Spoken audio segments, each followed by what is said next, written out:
The Supreme Court strikes down affirmative action. Joe Biden is weathering the storm of Hunter scandals. Plus, Joe Biden is touting Bidenomics, even though a very small majority of Americans actually support the way he's handling the economy. So, all that on today's episode. Let's talk about that. Instead of focusing on winning arguments, we're teaching the basic fundamentals of sales and marketing and how we can use them to win in the world of politics, teaching you how to meet people where they're at on the issues they care about. Welcome to The Brian Nichols Show. Well, hey there, folks. Brian Nichols here on The Brian Nichols Show. Thank you for joining us on, of course, another fun-filled episode. I am, as always, your humble host, joining you live from our BNC studios here in lovely Eastern Indiana. Oh, kind of lovely. I'm getting thunderstorms today, but we're going to help hopefully bring some sunshine to today's episode. We have returning guest from StopJoe.com, Ted Harvey. Welcome back to The Brian Nichols Show. Well, good afternoon. Thanks for having me on. I appreciate it. Absolutely. Thank you for joining us. Looking forward to discussing all things Biden and hopefully stopping the president. That is StopJoe.com. But before we do that, Ted, do us a favor. Reintroduce yourself here to the Brian Nichols Show audience. And what is StopJoe.com? Well, sure. Thank you. I'm a former senator from the state of Colorado, and we started a little PAC back in 2013 called the Stop Hillary PAC. And we were pretty influential in the 2016 elections, and then became the committee to defend the president, becoming one of the largest pro-Trump PACs in the country for his entire administration. And unfortunately, when Biden was sworn in 2021, we changed the name of the PAC to the Committee to Defeat the President. And our goal is to make sure that we take back the House and the Senate and the White House and stop this radical leftist agenda that the administration has been pushing for the last several years, and making sure that we take back America and keep it in our hands permanently, rather than what has happened over the last several years.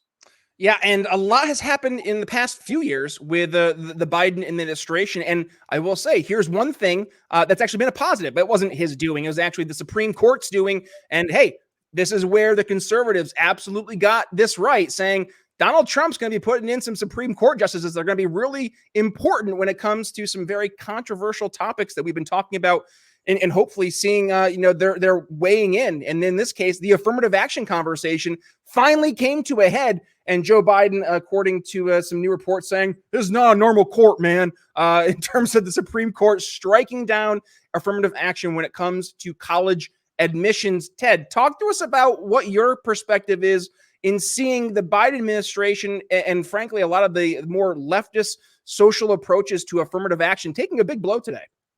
Well, the reason why the president says that this is not your normal court is because this is not a normal court. What we have seen for the last 60 years is the radical leftists in our country not being able to push their agenda through the legislative process in Congress, because the vast majority of the American people don't agree with this whack job stuff that they've been pushing down the throats of the American people.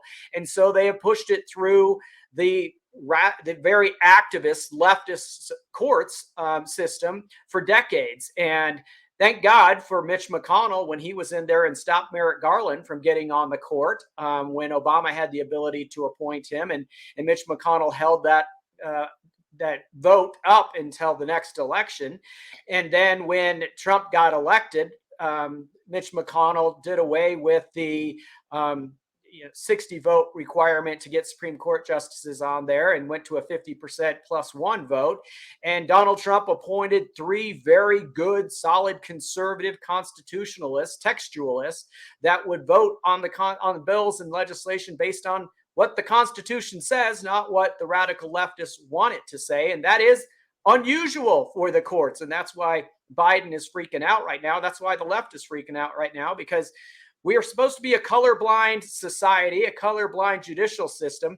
And the Democrats have been using affirmative action to discriminate against people that they want to discriminate, whether it's whites, whether it's Asians, whoever they want to discriminate against. They've been using the affirmative action process to do that. And that's blatantly unconstitutional. And thankfully, the courts today overturned that.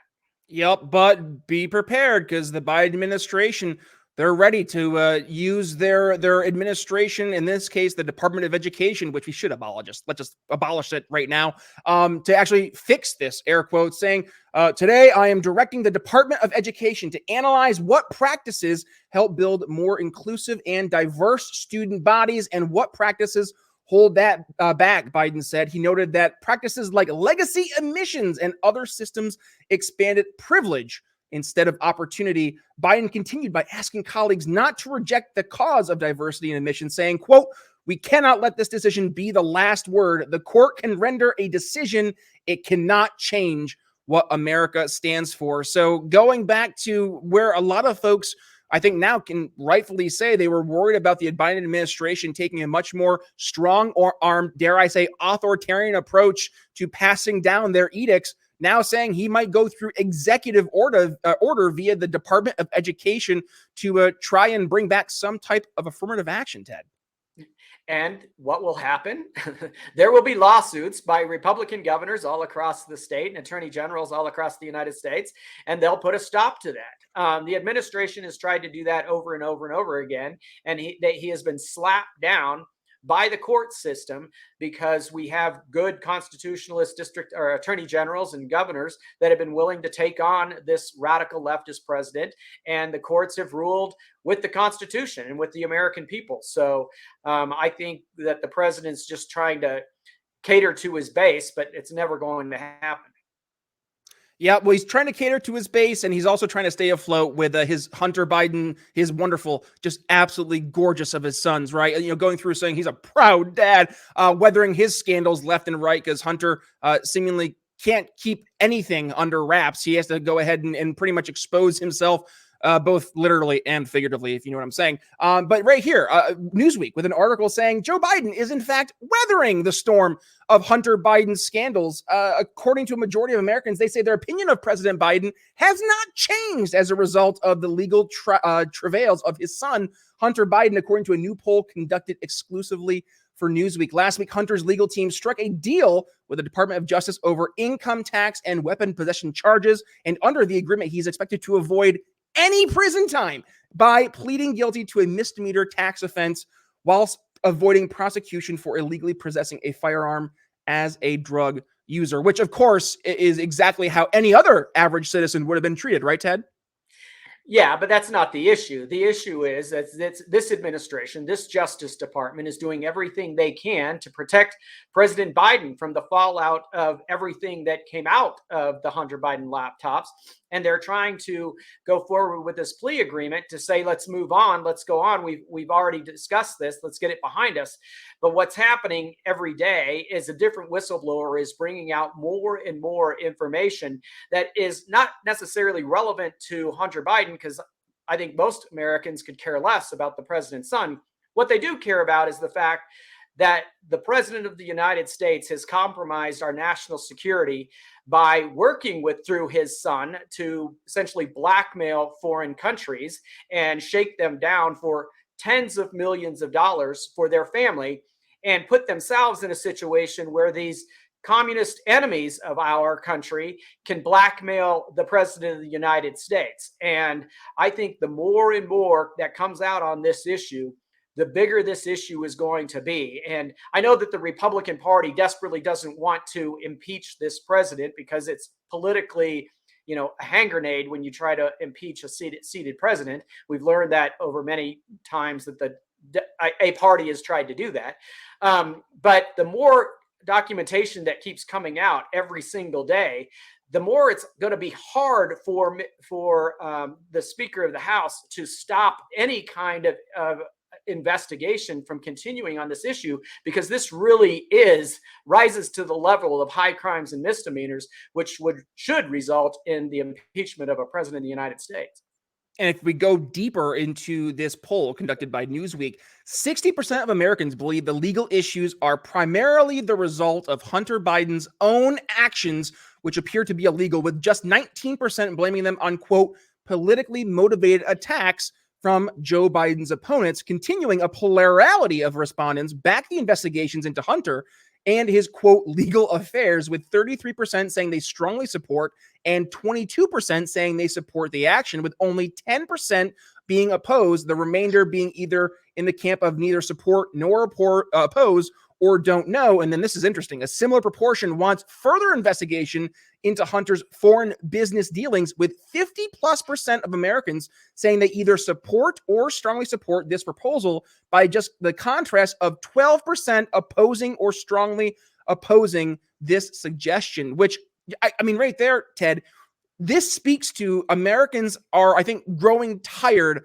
of the political class being able to get away with whatever it is that they think they can get away with. And frankly, this has been something that has really been institutionalized. We're going all the way back to James Comey, back when he was saying that, while Hillary Clinton definitely did some pretty naughty things there, that he could not actually find himself as the FBI director to press any types of charges against her. So this is something that has been going for many years at this point, and I think a lot of Americans are just frankly sick and tired of it. Well, it only happens if you are a politically connected Democrat, high-level Democrat, or a big donor to the Democrat Party. It doesn't happen if you are the president of the United States named Donald Trump, or his family, or anybody associated with him.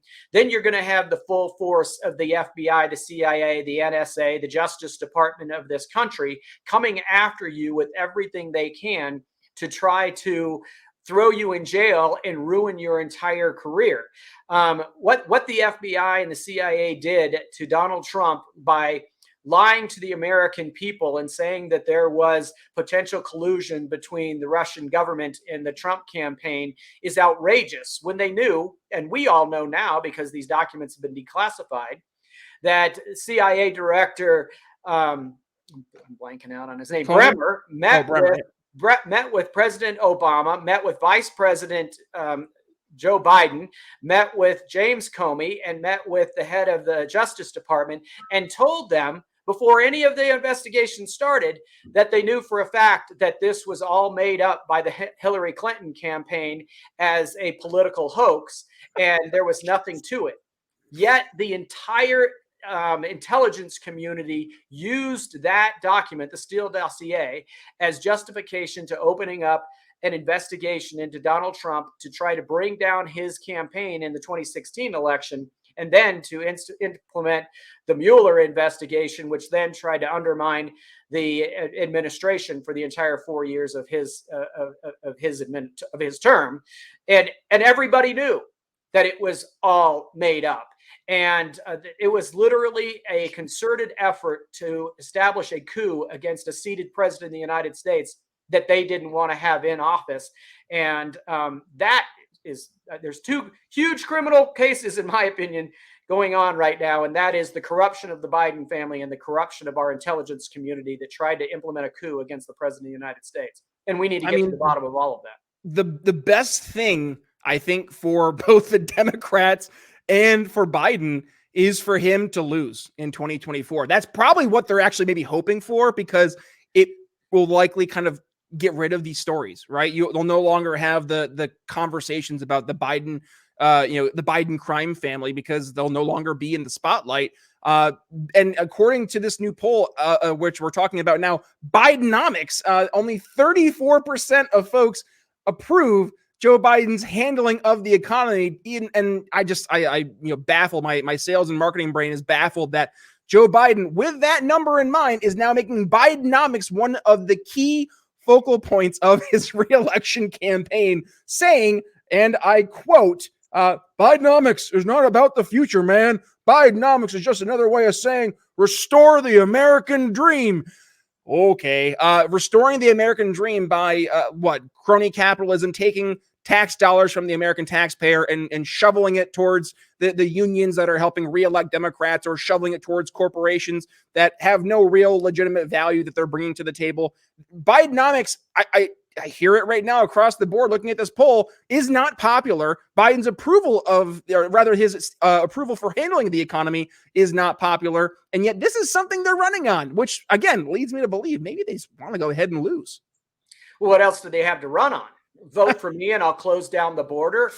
No, that's not going to be the case. Vote for me and I'll keep our country out of foreign wars. That's not going to be the case. Vote for me and I'll lower your taxes and I'll create jobs. That's not going to be the case. Those are all talking points that Donald Trump can run on. And, restore the American dream sounds very familiar to make America great again. And I think that everything that Biden has going against him, Trump is going to be able to say, look what I did in my 4 years in office, and compare the two. And I think that's why you see Trump winning now in almost every poll, a year plus out from the election. And it's the first time Trump's ever been ahead of Biden in any national poll. And he is in almost every one of the polls that's out there right now, because what this administration has done is put America on its heels. It's turned us around backwards, and everybody knows that they're far worse off today than they were when Trump was in office. And I believe it's only going to get worse. The economy is going to get far worse. I think we're definitely heading into a recession between now and November 2024. And the Democrat Party is scared to death of that happening, with Joe Biden being their standard bearer moving forward.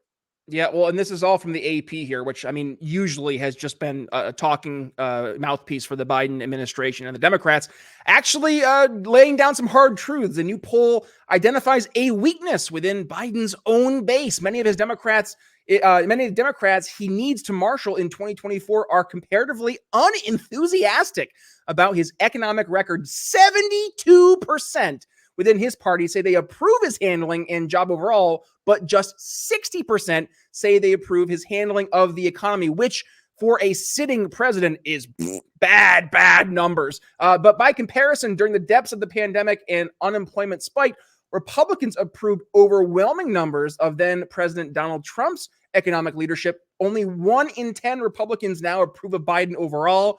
Or on the economy, a testament, the AP's narrating here, now a testament to the polarization that defines modern U.S. politics. Or maybe people are just letting their own lying eyes deceive them by seeing just plummeting, or rather skyrocketing inflation, plummeting economic numbers, and people are feeling it both in terms of their paycheck. They're feeling it when they go to the grocery store, and they're feeling it everywhere else. Fuel costs, the cost of energy across the board. It's hitting your average person now, and I don't know how they can try to hide and pretend it's not real.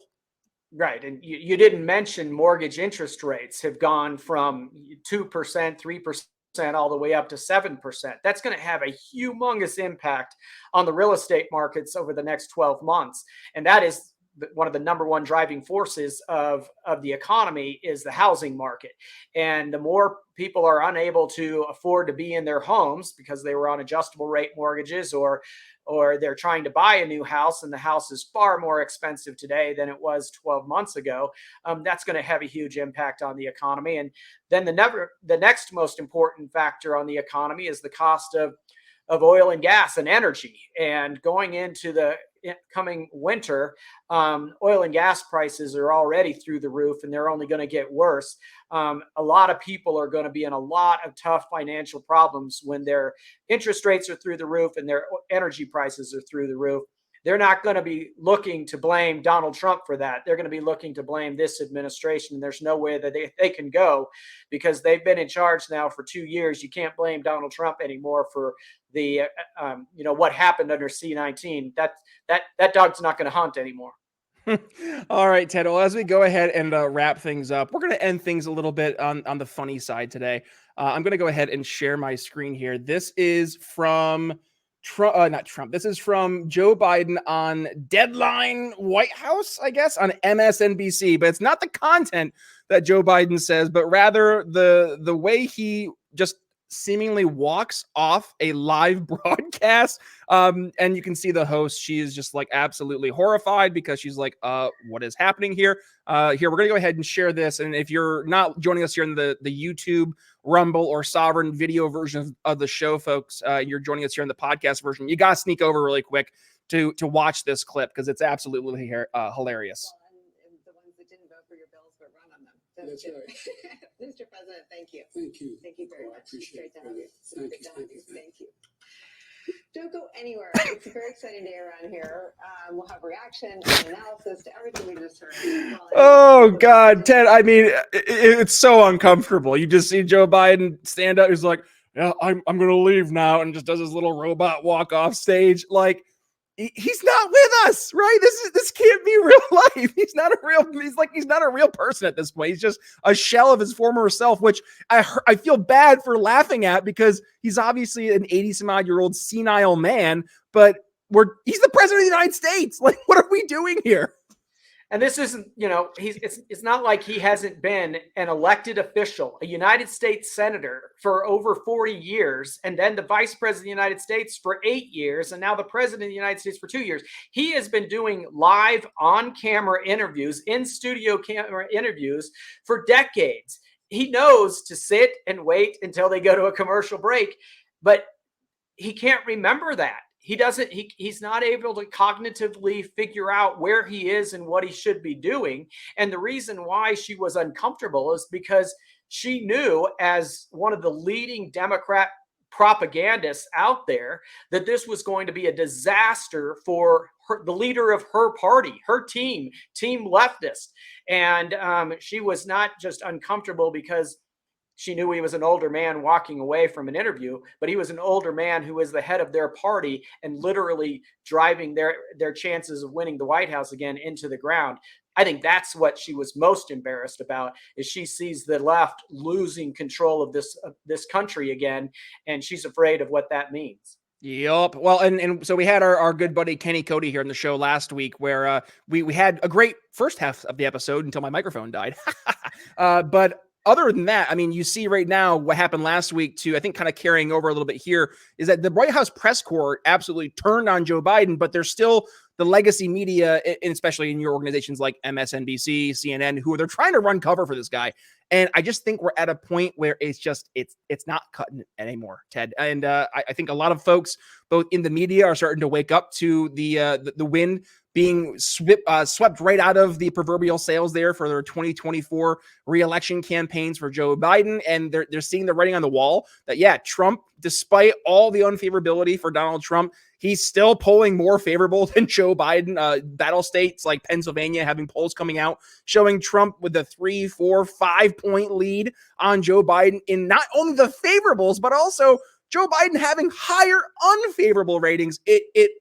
I think we're at a point now where so many folks are seeing the emperor with quite literally no clothes on, or the emperor in this case looking like a broken down C-3PO. They are awake to what's happening. They're not going to deal with it anymore. And hey, whether it's Ron DeSantis, Donald Trump, I would love to see someone like a Vivek Ramaswamy, or hey, maybe an RFK. I don't know. Somebody else, though, being in that position of president of the United States, who actually has their faculties about them, but also has a more positive vision for the country versus just more of the same corrupt nonsense that we've seen here, especially over the past 3 years. Ted, as we go towards the tail end of the episode, I guess that's my final thoughts. What are your final thoughts for today? Well, I agree with everything you just said, and I've been saying that for the last 2 years, and that I don't believe that Joe Biden will be the nominee of the Democrat Party. I think that his poll numbers are going to crater so far that there's going to be other candidates out there that are going to say, I can't just sit back and let this guy drive our party into the ground, and they're going to jump in. And I think you could see a Newsom from California. You could see Polis from my state of Colorado look at the situation and say they could get in and they could beat Biden in a primary. And I think you're going to see the leadership of the Democrat Party go to him and say, your numbers are so far gone that you cannot continue to run. And he's going to pull an LBJ kind of scenario where he gets in front of the American people and says, I will not accept, nor will I seek the nomination of the Democrat Party, and he's going to go his separate ways. And I think the Democrat Party and other candidates are going to force the issue as his poll numbers continue to drop.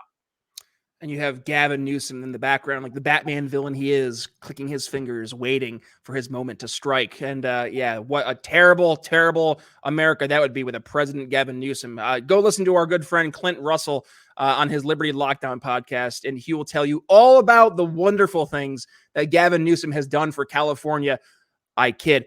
The reason why Clint escaped California and moved to a free state like Florida with Ron DeSantis. Just saying. So, yes, Ted, we are unfortunately hard pressed for time, which means with that being said, folks, if you have enjoyed today's episode, please do us a favor. Go ahead, give it a share. When you do, please tag yours truly at B Nichols Liberty on Facebook, on Twitter, wherever it is you're consuming our content. I would appreciate the support. Ted, where can folks go ahead and support you beyond stopjoe.com? Well, that's the most important place because that's where the donation page is. And we need as much money as we can to fight the radical left and take back the House, the Senate, and the White House. So anybody wants to go there and help us out, we'd appreciate it. But on social media, please follow us at defeat_Joe. And that's on Facebook. That's on Getter, that's on Twitter, that's on pretty much everything out there. Defeat_Joe, and we'd love to have you following us. We've got over 1 million followers on Facebook, but we'd love to have as many people as we can. So please join the army. We'd appreciate it. All right, folks. Well, with that being said, we're going to go ahead and put a bookend to today's episode. And if you got, again, a lot of value from today's episode beyond sharing the episode, well, I would appreciate your following our awesome program here at the Brian Nichols Show. You can do that a bunch of different ways. You can head over to your favorite podcast catcher, and whether that's YouTube Music, Spotify, Apple Podcasts, or something else out there, like I like to use Podcast Addict, just make sure you go ahead, subscribe to the Brian Nichols Show if you want to do us a favor, but also do yourself a favor. Download all 740 other episodes of the program. A lot of goodies there, like many appearances of Ted Harvey here on the Brian Nichols Show and some other phenomenal guests. That's number one. Number two, if you want to go ahead and support us on the video version of the show, or if you're on the podcast versions and you're like, what, there's a video version of the show? How about that? Head over to YouTube, Rumble, or Ben Swan's awesome independent media, Sovereign, which I'm a big fan of. And by the way, if you are joining us on Sovereign, well, congratulations. You're seeing today's episode before anybody else, and that's my Sovereign exclusive to you. But either way, hit that subscribe button and little notification bell so you don't miss a single time we go live. And if you are joining us on YouTube or on Rumble, hit that like button. It helps us reach more people, get more into the algos, and hopefully leave more folks educated, enlightened, and informed. But with that being said, Brian Nichols signing off here on the Brian Nichols Show for Ted Harvey. We'll see you next time. Thanks for listening to the Brian Nichols Show. Find more episodes at briannicholsshow.com.